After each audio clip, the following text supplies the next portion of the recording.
As we take a look at the period from birth to age 2, many people are believing that a child's memory doesn't start until after age 2, after they start speaking, after they can articulate their feelings.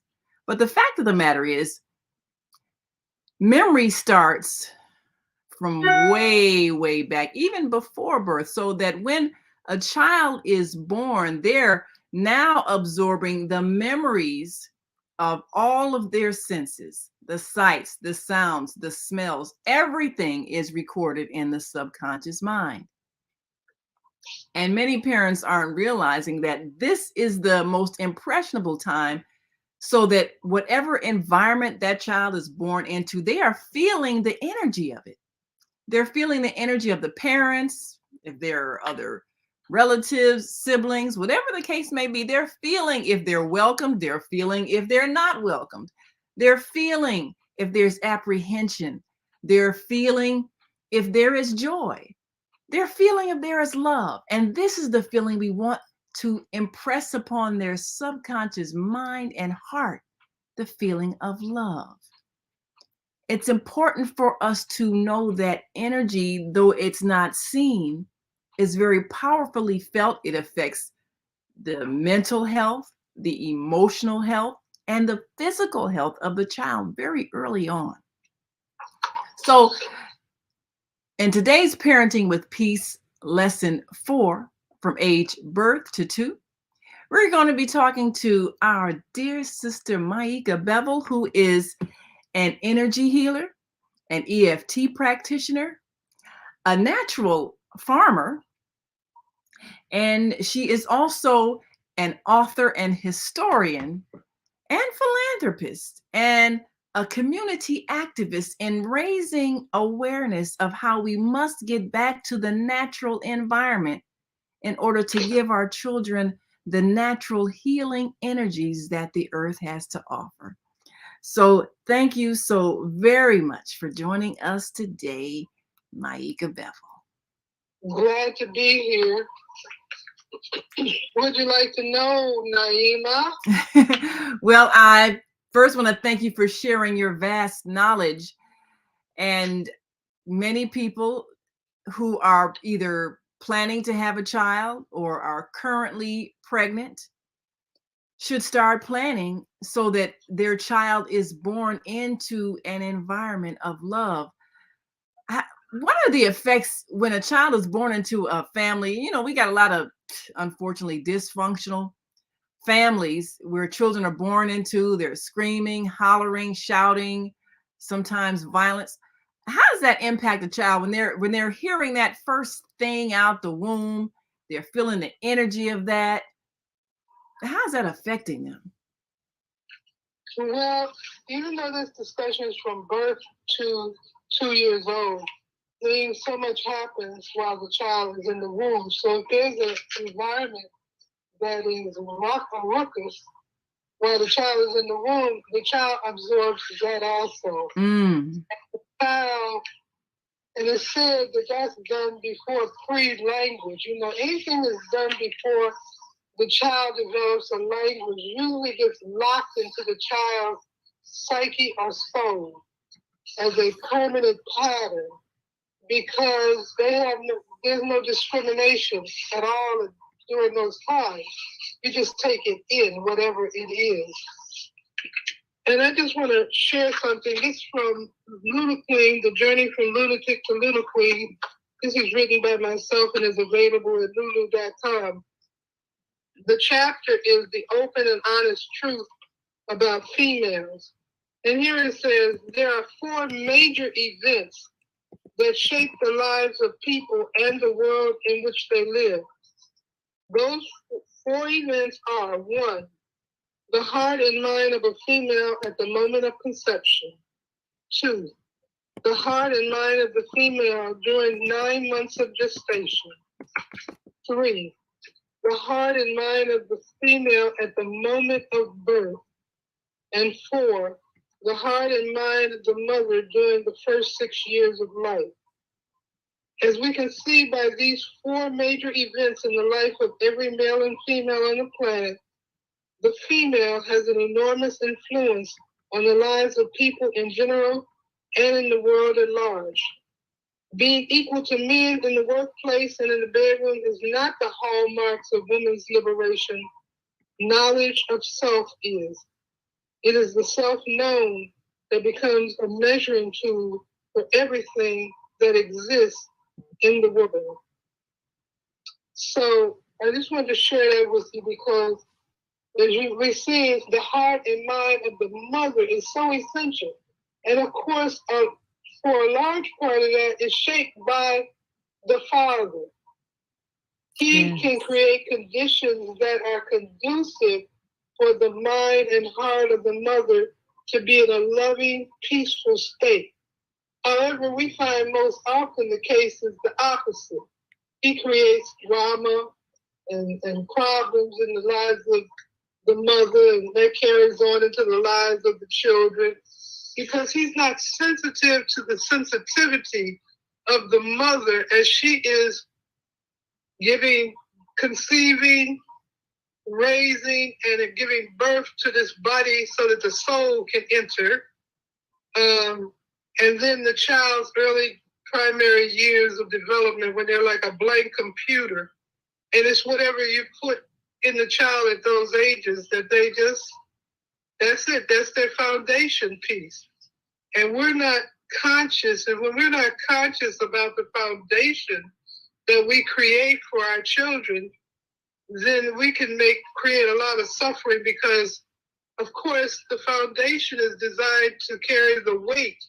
The weight of what? The weight of the child's life from birth to, say, 80.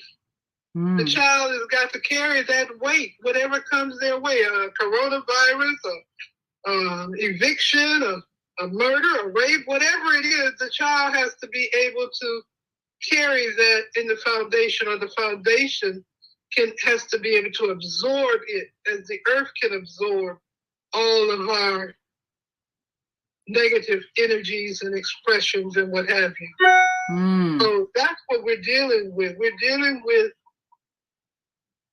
at every point, the mother has to be on top of herself. Who am I? She has to know herself to the greatest of her ability, even though she has to do independent research to discover who she is. Because I'm the measuring tool for everything outside of me. I can't know anything except I have a correspondence inside of me, and I have to be able to release that correspondence so that I can know whatever is presenting me externally. Absolutely. And so I can know everything because I have that correspondence. Yes, ma'am. Well, as an author and historian, you have shown how important it is to research and understand who you are. A lot of women approach childhood without understanding even womanhood, not understanding their bodies, not understanding their cycles, not understanding how they and their state of being are affecting the child. And you use the term, which I think people really need to realize, the soul of the child is entering the mother. So what is like going into a house? What kind of home are you providing in your womb, in your body, in your spirit? The child's spirit is entering you. And if you are in that state of unknowingness, how can a child feel secure? So this is why, as you've pointed out, a woman has to think very deeply about who she is partnering with in this process of opening this door to the earth experience.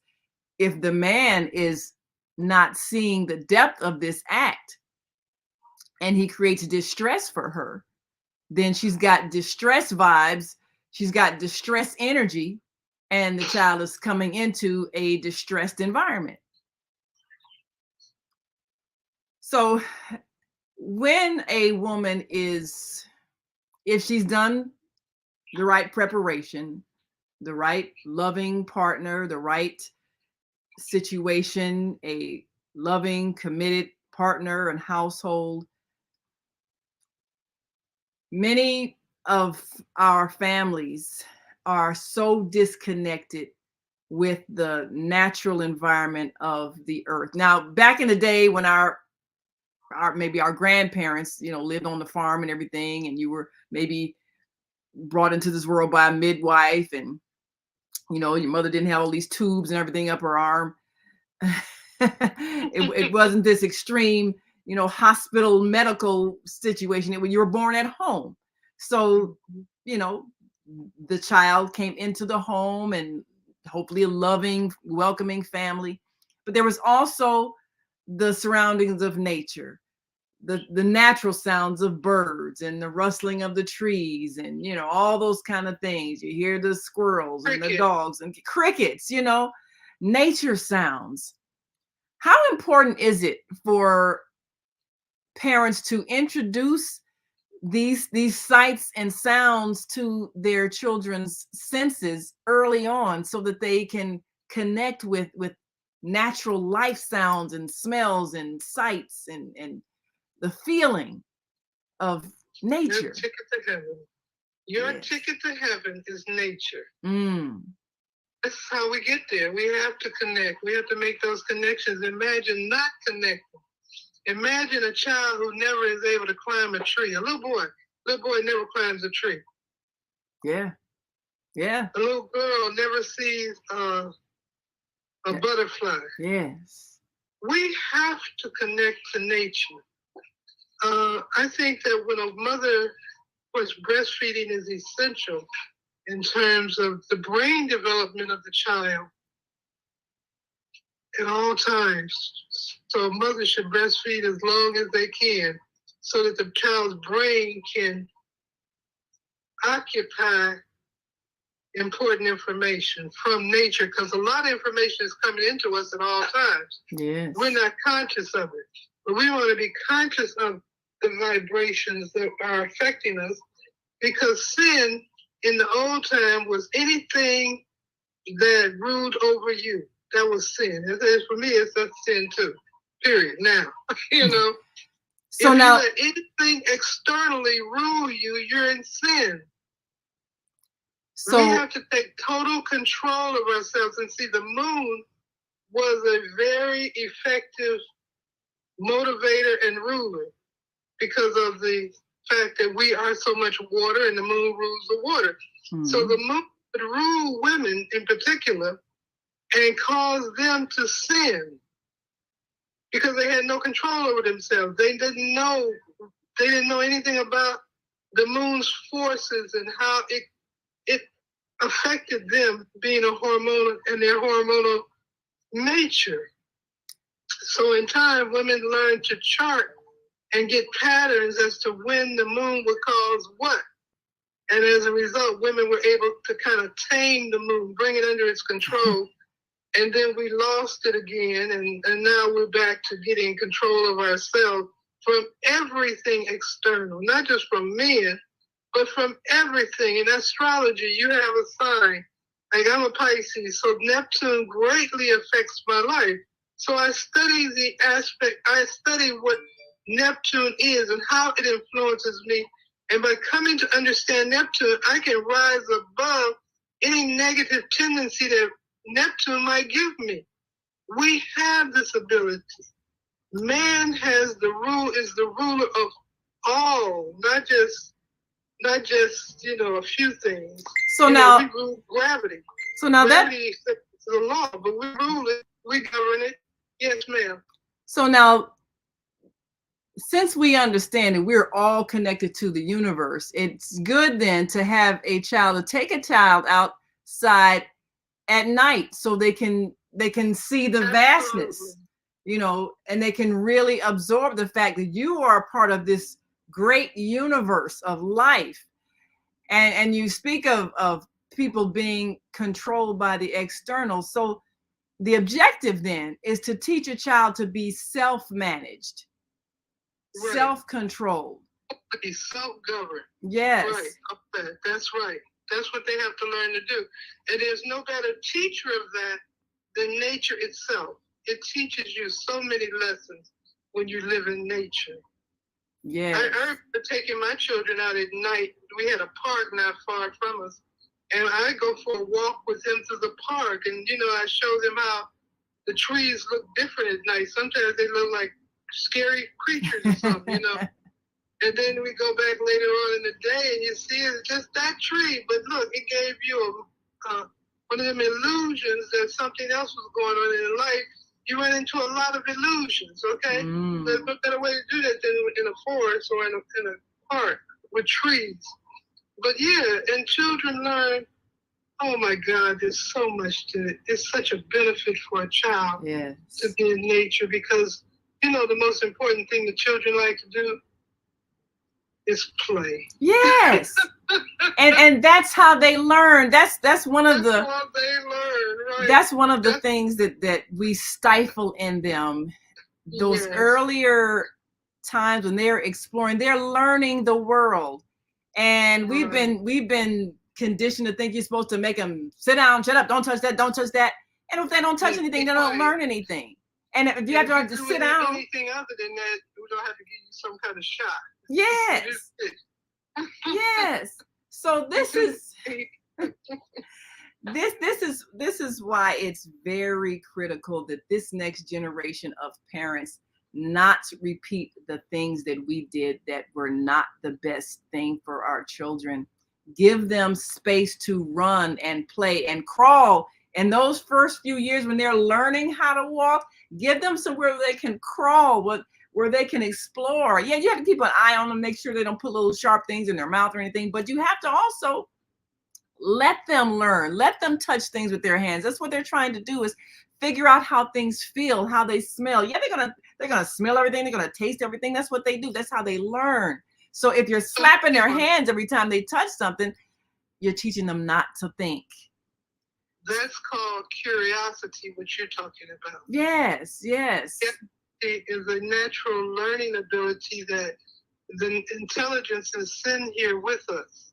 Yes. Our natural intelligences cause us to be curious. And unfortunately, in this society, there's such a stifling of that curiosity, as if it's something wrong with it.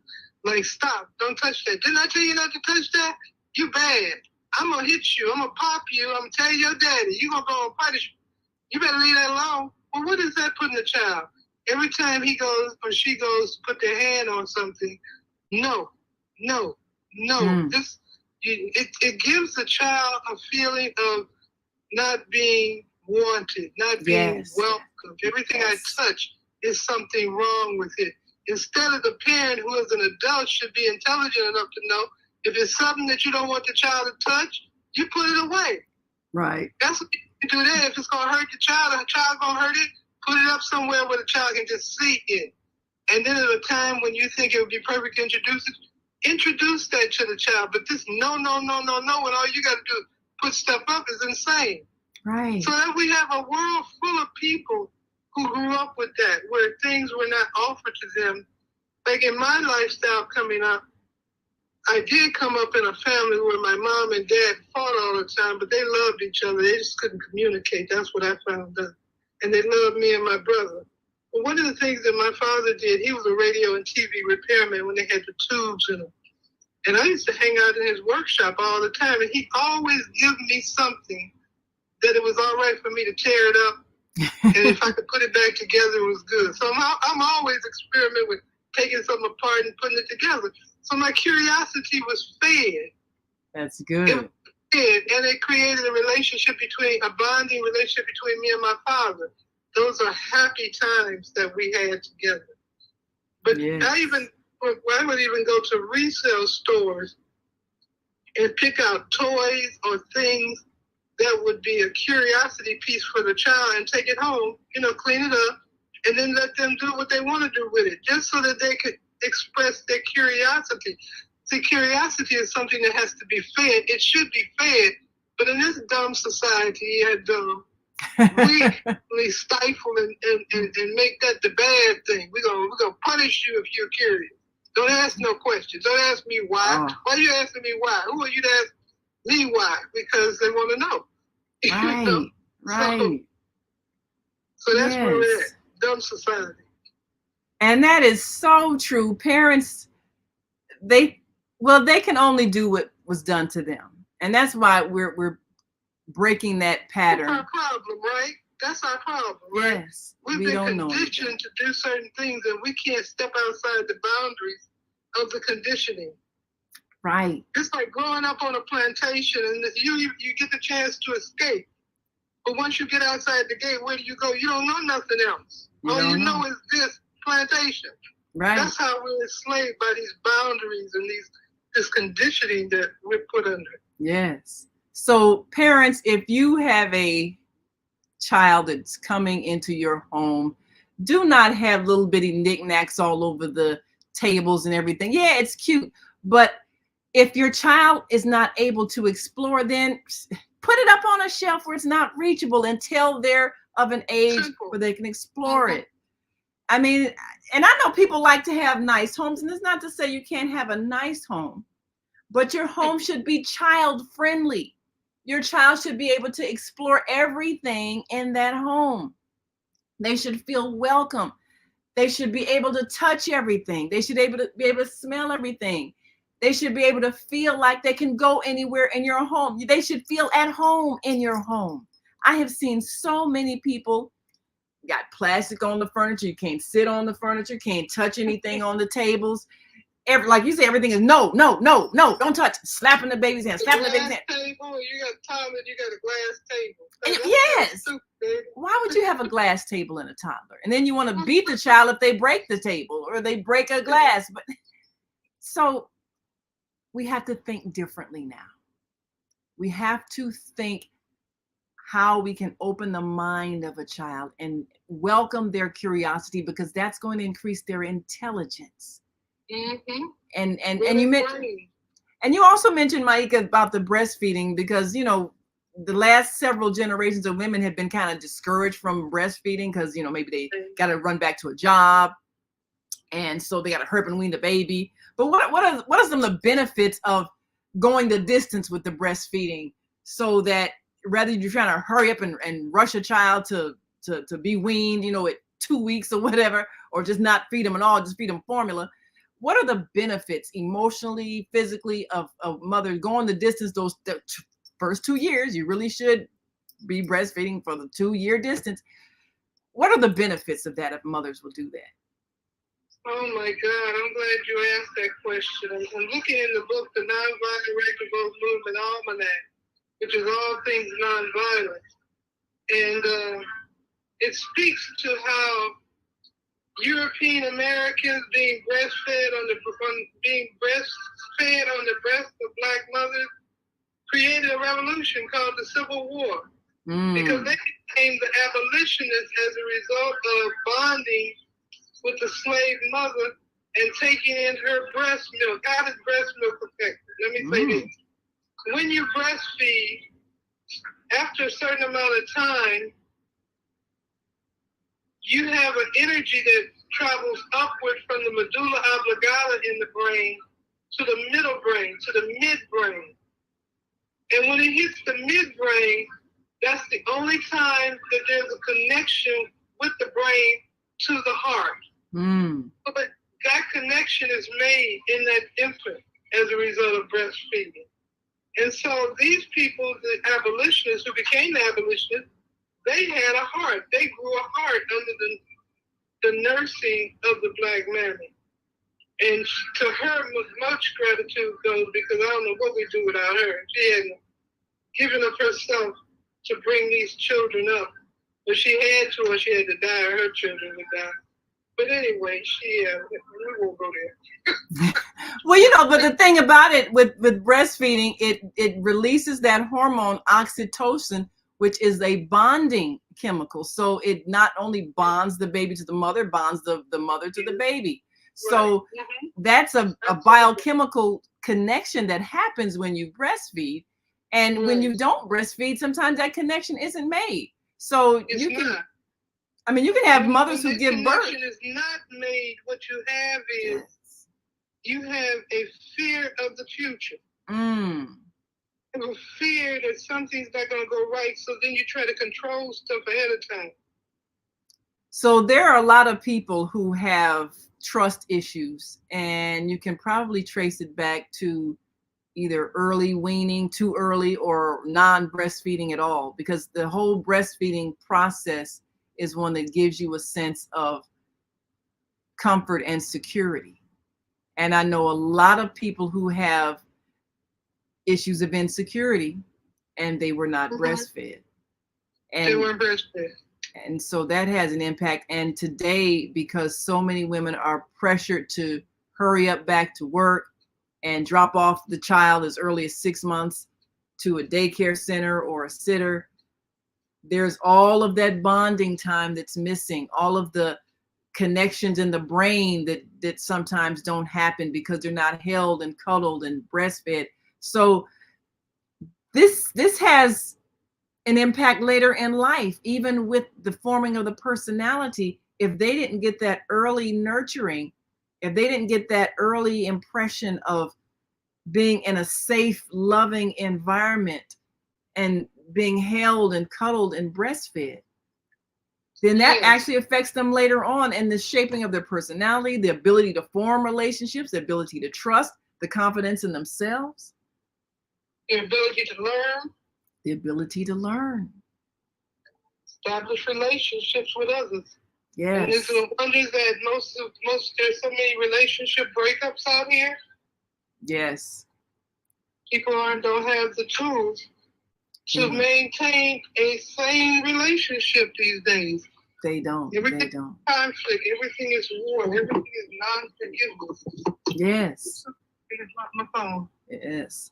So that's the challenge that we have with so many who are coming together in intimate relationships, and they still have wounds from early childhood. Early in the womb. Yes, early in the womb, coming into the spirit, coming into the womb of a woman who either didn't intend to get pregnant or is at odds with the father of the child, and all of that energy is being absorbed by the child whose spirit comes into that womb, and they feel all of the mother's energy. So now you're an energy healer or an EFT practitioner.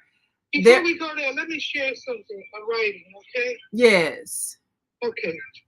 The mother-infant relationship, due to lack of body touch and body movement, induces developmental brain disorders that mediate the pathological behaviors of depression, impulse decontrol, excessive alcohol consumption, drug abuse, sexual dysfunctioning, and violence, all of which are largely preventable.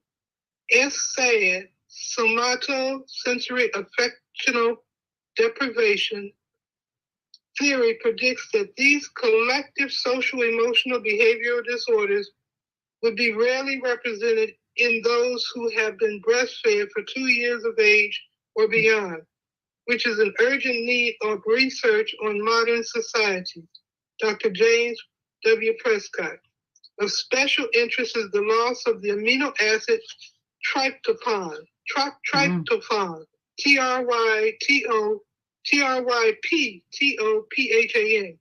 which is necessary for brain serotonin development and other essential brain nutrients found in breast milk and absent in formula milk, which pose special risk for abnormal brain development. Deficits in brain serotonin have been well established in depressive, impulse discontrol, and violent behavior. In other words, the lack of breastfeeding engenders a people who are violent, depressed, and driven by physical acquisition and control of that which is outside of them, in that they have no control of themselves. That can explain a whole lot of the increased violence. And is one of the ingredients in these ADHD shots that they're giving children and adults.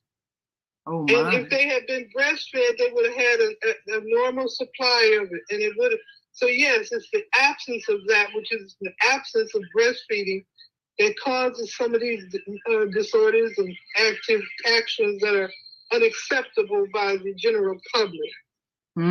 Wow. Wow. Okay. That is amazing. This is why it's critical. Women, if you are of childbearing age, men, if you are of child siring age, understand these things. We can reverse all of these We social can. problems if we would just nurture our children from conception to birth. Be prepared. Be prepared. Yes, be prepared. And Don't just make it a haphazard happenstance. yes, Make it an event. More important than that honeymoon. right. That's real family planning. Family planning isn't just how much money you have in the bank. It's the psychological condition you're in when you conceive, when the child comes forth, and those early years when their mind is being shaped, their heart is being shaped, their soul is being affected. So we were about to take a look at energy, because we're all we are is just arrangements of energy.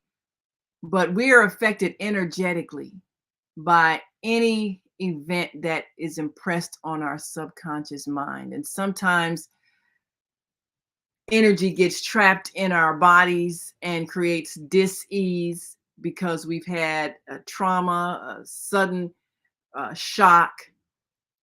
Like you mentioned, people hollering at a child, sit down, stop, shut up, slapping them, hitting them, all of those things. And all of this is early emotional trauma that can Trauma, right? Yes, can create some very deep personality disorders. And that person would never on their own discover it. Probably the only way to discover it is with hypnosis. Yes, you don't even know. Part of past life regression can be going into the womb state. Yes. But you have to be able to release all of the fear, all of the tension, all of the worry, all that has to be gone. So you examine it. Mm-hmm. So of course, I know with the practice of EFT, it's kind of like a physical. It's been called kind of like an acupuncture, where you're able to release energy where it's trapped in the body. But how? It's like I would say, an emotional detox. Yes, emotional detox. So of course, EFT stands for emotional freedom technique, which is very, very much a natural way of dealing with the energetic damage that happens as a result of the emotional trauma that can happen very early in a child. It's happened. That's right. It's definitely happened. If you grew up in this society, it's happened somewhere, somehow. Just assume it. If you can't pinpoint it, just assume that it happened. You'd be in better shape. So then how? Go ahead. So how important is it for parents then not to inflict fear into a child? Fear of getting hit, fear of getting screamed at, fear of being abandoned, where you're leaving a child in a crib for a long time and let them just cry and cry and cry because you don't want to be bothered or whatever. And all of that is building up inside of their mind, their heart, their bodies. How important is it for parents to not do those things so that they don't create those later expressions of physical and emotional trauma with illness in the child? How important is for parents to be aware of those things? It is supremely aware. However, we are prepared as parents to take its importance to the level that it is important, because nobody needs to be hit. You can communicate with anybody, give them the right diet, some exercise, learn how to communicate, which should be the first thing that you should teach your child, how to talk. So they can tell what's happening to them, what they like, what they don't like. If somebody did, they got to be able to give a report. So you want to teach them language skills as soon as possible. When they cry, and you say, hey, talk. I don't understand crying. Tell me what you did. Use your words. You encourage the child to speak a language so that you can have a dialogue or communications with them on some level. And usually it's those things missing that cause a lot of parents' frustration because the child's just crying, just crying, just crying. Shut up! I'm tired of hearing all that crying or something like that. You know, if you want something to cry about, I'm gonna give you something to cry about. Oh, but you're not encouraging language at the same time that you're doing this. Right. You're making the problem worse than it is. Right. So we're just ignorant people. We come out of slavery. Didn't nobody teach the white folks or us this information. We just really come into it, and we have to change our ways so that we can create a peaceful world. This is the goal, and we have to have peaceful people if you're going to create a peaceful world. Absolutely. I mean, they go together. Absolutely. It's like if you go walk into the kingdom of God, which is on earth, you will sure have to be at peace. Absolutely. You're not allowed in there. You know, lightning strikes you or something happens. You make up a fairy tale or a superstition. She tried to get into the kingdom of God and she was angry. They shut the door in her face. But you know, it didn't work. So they tried. Get rid of the anger first. That's what we have to do. We have to get rid of these negative emotional activities that we engage in. Yes. And we think it's natural. See, we think that stuff is natural. It is not. Like I've heard women say it's natural to be jealous. There's nothing natural about jealousy. Nothing at all. Jealousy is insecurity. It's not natural. That's right. It's an insecurity, and it can be overcome. Yes. It's not something you have to live with forever, but Absolutely. It is real. Yes, it's real. You can't deny it's the fact that it operates in the human psyche.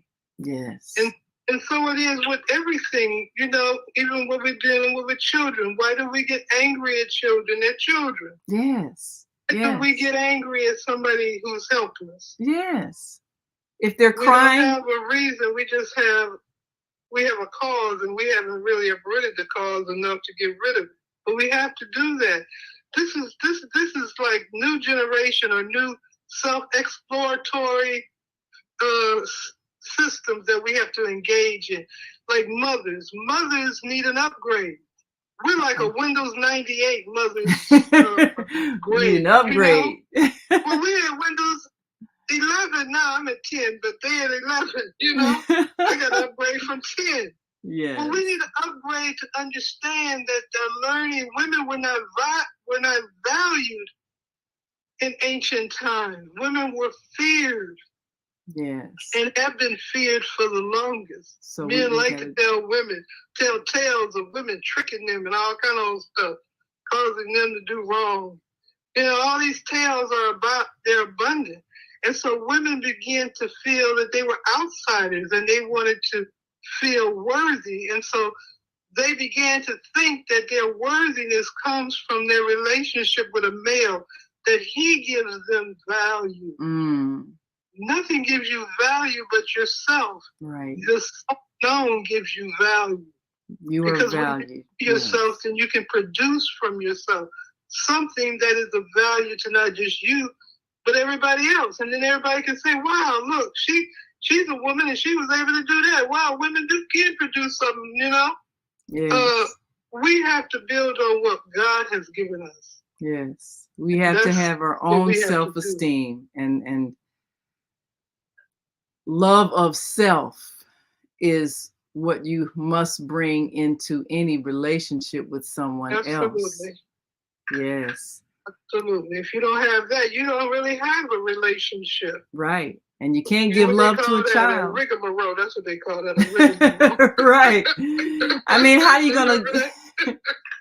I mean, how are you gonna give love to a child if you don't love yourself? If you don't feel good about yourself?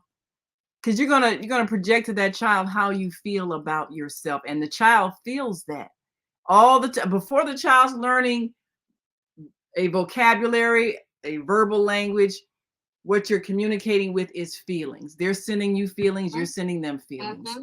So absolutely, that's what you're communicating. Are you communicating to the child, I love you. You are beautiful. You are a gift. You are welcome. Are you communicating that? Or are you communicating with, I resent you. I wish you were dead.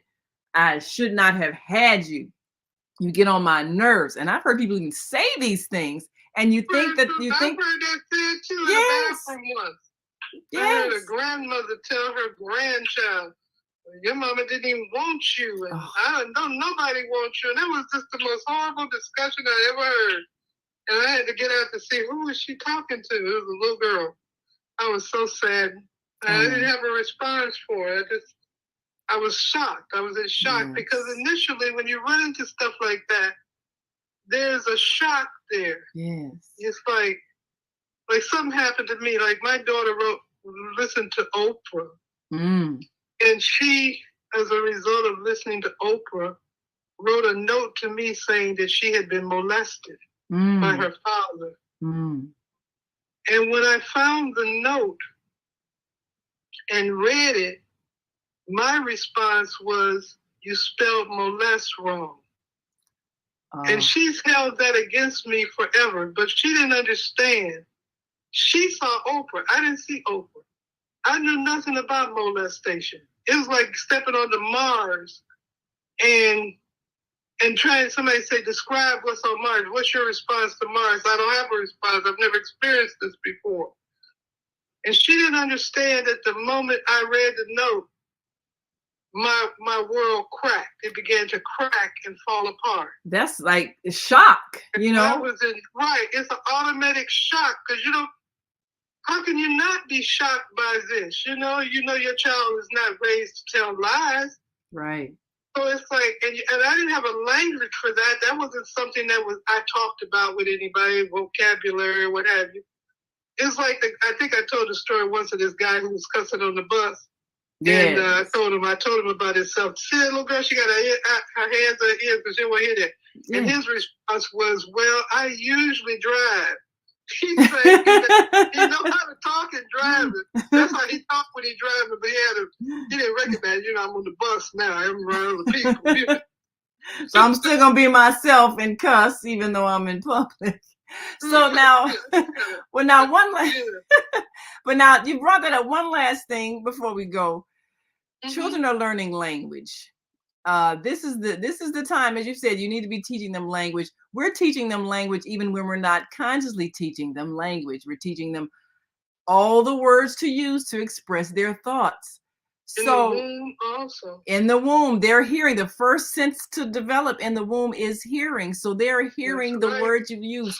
So what is the impact when people are using a lot of profanity in the presence of their children as their children are learning language from that time in the womb all the way to age 2 when they actually start to verbalize their thoughts?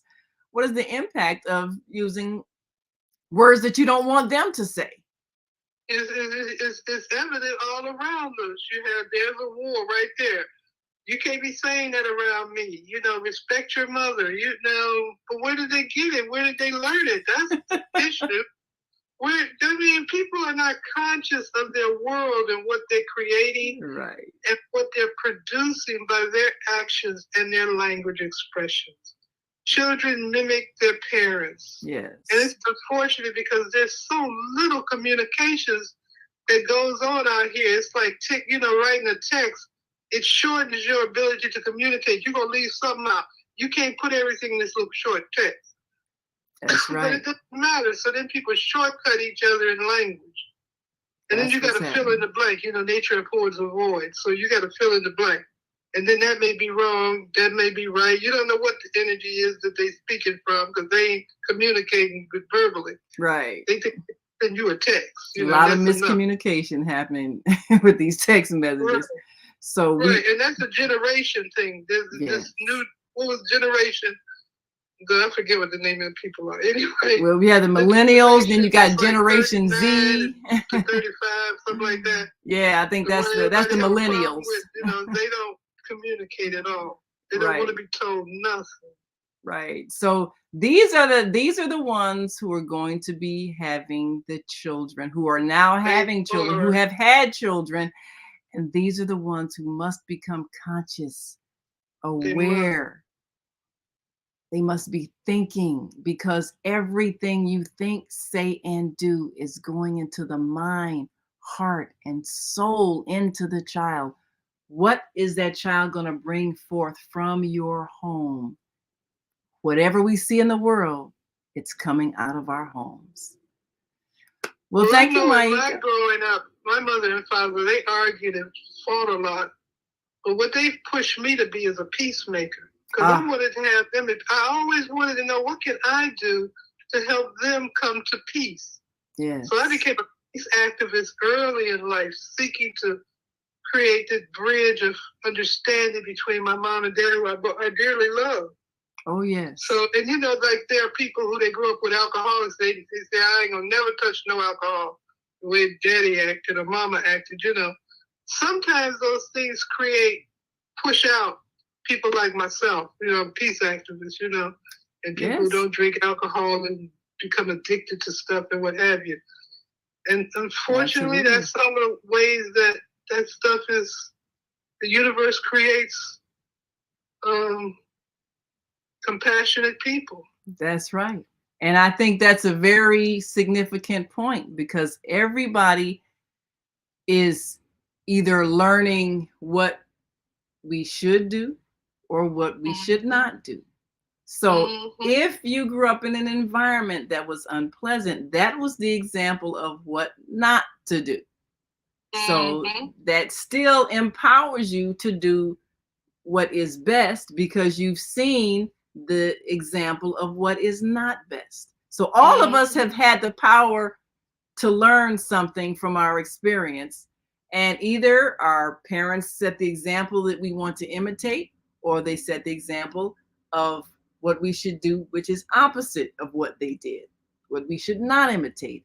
Either way, now we have the responsibility to do the best thing for the future of our children. That's right. Yes, ma'am. Well, thank you so much. Y'all to come on out to Pembroke. Yes. We need to enjoy some nature this year. We have a lot of land that's already dedicated to children's camps and things like that, which are not activated because of lack of administration and funding. But we can make a paradise of fun for children out here. That's my vision. I want to see children running and jumping and playing. I live across from a school. I love recess. I hear the children playing, and there are no sounds of distress. You know, that's a wonderful sound also, as a matter of fact. We talk about nature sound. Children playing is a nature sound that is very healing and soothing. Nothing more beautiful. It's a peaceful environment that we grow and we heal. We can heal in these kind of environments. Yes, we can. And that's what we want to have our children in, environments where there's laughter. There's nothing more beautiful than the sound of a child's laughter. If you can have that kind of sound in your subconscious mind early on in life, that's what can sustain you for the rest of your life.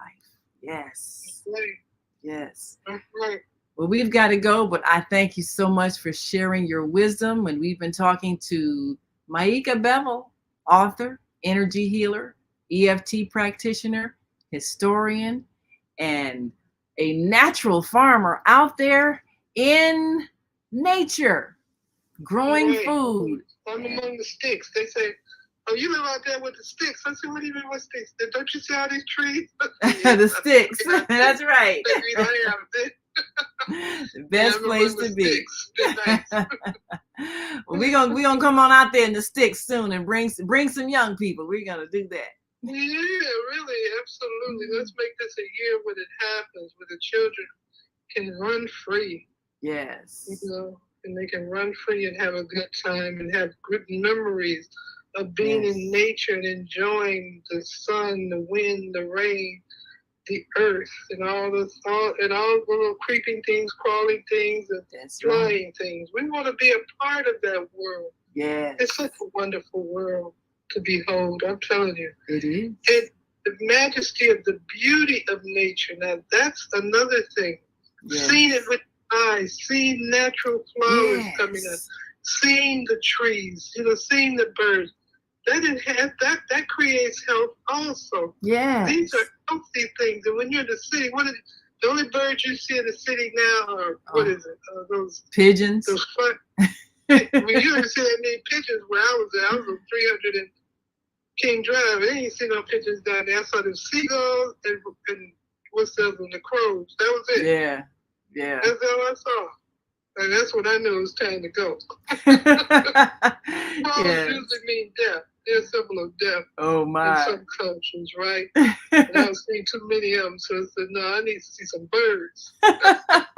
Some birds is bringing life. And children need that. Imagine your whole lifestyle has been on concrete. Yes. That's all you played on. Yes. And get on the grass and the neighbors chasing you off and mad about that. That's another thing. If you live in a place where there is grass, please let your children play on the grass. That is so sad when they're hollered at, stay off the grass. So you want this nice manicured lawn, but can't nobody touch it. Right. Just look at it. Just look at it. That's like a house. Don't sit on the furniture. You got plastic on the furniture. Don't sit on it. Just look at it. That's not the kind of environment you want for a child. Well, that's one of them frozen personalities. Yes. That Will have White call it. Yes. Emotional plague. He called it the emotional plague. We all stiff, you know.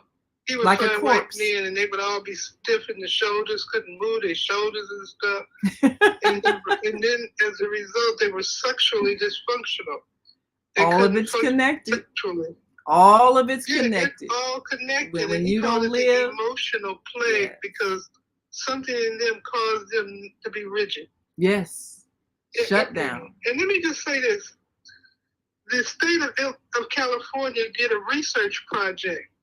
I don't have it here. I have this somewhere. It's in one of the books, and they wanted to explore the basic cause of violence. And I'm paraphrasing, but what they put together $500,000, I think, for them to find the research and find out the basic cause of violence. What they concluded was what happened at birth to 6 years old determined whether the child was going to be violent or not, but particularly the birth experience, the birthing experience. Do not slap the child coming out the womb. That's one thing. Yes. That first slap, that plants the seed. Right, all that. They're already violating me. You're hitting me. You're hitting me. I ain't did nothing, came out the womb. You telling me I need to go back? You know? Wow. Where was it peace? You're in a peaceful womb. You come out into the world and somebody hitting you on your butt. Wow. What kind of stuff is that? We didn't know any better. Now that we know better, we must do better. Yes, absolutely. We do. We have to take knowledge and apply it. You can't just sit on it. And this, of course, is my favorite subject to deal with and what I really want to focus on more than anything else. Helping women to learn to know themselves so they can be the most powerful version of themselves that's possible. Well, one last thing I do want to touch on, because women in these times, they have not been encouraged to understand the natural cycles of their bodies. They don't understand how to track their fertility so that they can, in fact, plan when they're going to conceive, so they can plan the atmosphere to make sure it's the most loving, nurturing, romantic atmosphere, so that they are bringing joy to the experience. And therefore, when the impregnation happens, when the seed is fertilized, when there's the burst of life that happens, when the soul is ready to enter the body, and all of those things that happen, it can be because the woman was aware her body was at the stage where it was ready for an egg to be fertilized. How important is it for women to know these things so that all pregnancies are planned, all parenthood is planned? We don't have to snatch a baby out of the womb because it was not intended. We can consciously intend for that soul to come into us, and we can house that soul while the body is developing. How important is it for us to know these things? To plan a conception is of utmost importance. It is probably one of the most important things. Imagine, let me give you a scenario. Here's a man, he doesn't know when his wife is going to be ovulating, and neither does she, but they plan on having a baby. But so they just have sex all, they say conception is the 30th of the month. So he has sex with her all during that time, going and leading up to the 30th. They don't know that the best time to have sex is the 29th, the day before ovulation, right? Mm-hmm. The 29th, they have sex, she gets pregnant. He's weakened. All he got is a weak sperm count. The nutrients that make up sperm, he has not rebuilt that. He has not fortified his health. He's just been squirting out sperms all over the place. How does that affect the child? That the father's sperms are weak and no nutrients in it. Everything affects the child at conception. The thought you have, when you're having sex and you're planning to conceive, you should have an agreed upon purpose for that orgasm, so that that orgasm is directed, it has an intention, and that should be to bring forth a child. Now, if the father and the mother knows when ovulation takes place, they have sex at the perfect time for ovulation. Not all month long. Just one time is all you need at the perfect time. How do you get to know ovulation and when your body is going through changes? As females, we have to chart our bodies. We have to chart the changes that our bodies go through. And that takes a special scorecard for us. I say scorecard because games are played, and all games have a particular type of scorecard that's unique to them because things are always changing, right? Mm-hmm. So our bodies are always changing. So we need the specific type of scorecard that would allow us to track the changes. That scorecard is called a moon calendar. A moon calendar is used over most of the world, but not here in America generally. Mm. A moon calendar, when you're going by a moon calendar, there are 13 months. There's that number people run from, 13 months. Each month is 4 weeks, 7 days per week. Mm. It's the even measuring tool. Yes. The Gregorian calendar, unfortunately, is not an even measuring tool because you have some days it's 29, some 30, 31. That's uneven. So you can't really measure things exactly with the Gregorian calendar. But for a female, you have to use a moon calendar. It has to be lunar, yes. It's a lunar calendar, and you'll find that it's in harmony with the phases of the moon, too, as you begin to synchronize the two, to what's going on in the astronomy and what's going on with your body. All that gives you a knowledge of self that nobody can give you. And everything starts with the individual. I'm not talking about a calendar that everybody uses the same thing and put the same. No, I ain't talking about that. I'm talking about an individual, unique calendar for your unique body. So every woman should chart her own cycle because it's not going to be exactly the same as the next woman's cycle. So she needs to know her body. Chart it, but not before. Mm. And you'll see the difference. You'll see the difference in how it changes. And even when groups of women come together, say, and live in dormitories and what have you, everybody gets on the same cycle. Yes. When groups of women come together, that does happen. See that. Yes.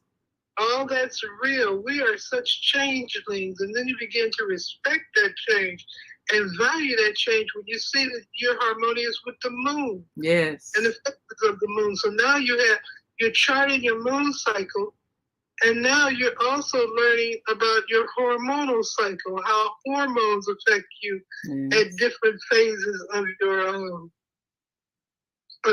monthly cycle. You know, you got estrogen coming out at some time, then you got testosterone, and you got other hormones that are there. And you get to see it. You begin to see like you're attracted just to men. There's sometimes when You're highly attracted to men. You can note that on your calendar, those days. Yeah, They're, it's probably the they're days you're days when ovulating. you're Yes. attracted to them. You want them, but they don't pay attention to you. And then there are days when you come together, you know, with intimacy and what have you. And you can track all that. You can associate all that with your hormones.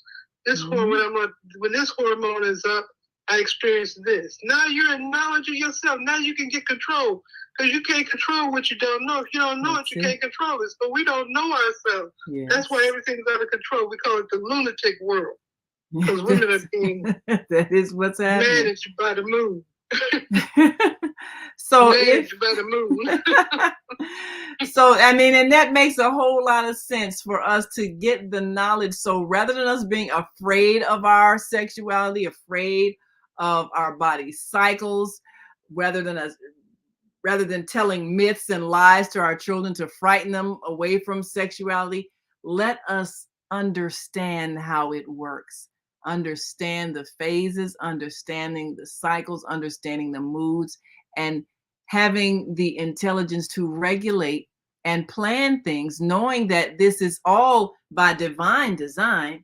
There's nothing wrong with our systems at all. We just need to understand how they work, so that which is natural can be done in the best environment for all involved. And then nobody's upset. And then our children can be conceived and develop and be born into a loving, nurturing environment where they are wanted and appreciated. And that's what we want our parents to do in this coming generation. And they'll grow up to be blessings to themselves, the family, and the world. Yes. That's what we want. We want children who are but not burdens, but who are blessings. Angelic blessings. Yes, you know, they can be that. Yes. That's what we need to change the world. And we really need it bad. We are desperate times. Right. If we do this right, we can make that happen. Yes, we can. Please, mothers, take the time to know you. Know yourself. Know you. If you need to get in touch with me, I'm at Myeka at yahoo.com. That's MYEKA at yahoo.com. Shoot me an email. I'll be glad to answer any questions you may have. Fantastic. We appreciate you, Myeka, and thank you, dear. We're gonna make a new world with people who know themselves and they're ready to bring forth life. Let's just do it. Yes, let's do this. It's doable, so it can be done. Yes, it can.